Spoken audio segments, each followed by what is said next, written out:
നമസ്കാരം കാരണം വീണ്ടും വന്നിട്ടാ നോക്കിയ പ്രവചനങ്ങൾക്ക് അതീതമായിട്ട് നോക്കിയ ഫ്രാൻസ് കടപഴകി വീണിട്ട് ആദ്യ സെമി ഫൈനലിൽ 2-0 സ്പെയിൻ ഫ്രാൻസിനെ തൂക്കി ഒന്നും കാണില്ല. ഇജാതി മാച്ച് എന്ന് പറയുക ഇജാതി മാച്ച് സത്യം പറഞ്ഞ ഒരു വൺ സൈഡ് മാച്ച് പോലെ തോന്നിയത് കേട്ടാ.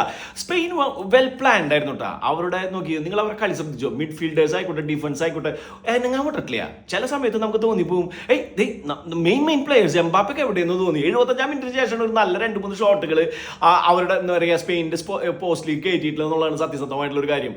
സംഭവം വെൽ ഡിസർവ്ഡ് വിൻ തന്നെയായിരുന്നു. ഒയാസർ ബാൽ അതേമാതിരി പോറോന്റെ 2 ഗോളുകൾ ഒന്നോ കല്ല. അപ്പൊ നാളെ എണ്ണം പറഞ്ഞ 2 ഗോളുകൾ നാളെ നമ്മുടെ അർജന്റീന വേഴ്സസ് ഇംഗ്ലണ്ടിൽ ആര് ജയിക്കുന്ന അവരുടെ കൂടെ ഫൈനൽ അടിക്കിട്ടവര്. പക്ഷെ സ്പെയിൻ നല്ല ടീമാ. ഫൈനലും കട്ടക്ക് തന്നെ ഉണ്ടാവും, നാളത്തെ മാച്ചും കട്ടക്ക് തന്നെ ഉണ്ടാവും എന്ന് വിചാരിക്കുന്നു. പക്ഷെ വിചാരിച്ചത്രയ്ക്ക് ഇൻട്രസ്റ്റ് ആയിട്ട് വന്നില്ല. കാരണം എന്താണെന്ന് വെച്ച് കഴിഞ്ഞാൽ നമ്മൾ വിചാരിച്ചിരുന്നത് ഫ്രാൻസിന് ടോപ്പായിട്ട് കളിക്കാന്നാ. ഫ്രാൻസിനെ കൂടെ നിലംപരിച്ചാക്കി കളഞ്ഞു. സ്പെയിൻ നന്നായി കളിച്ചു.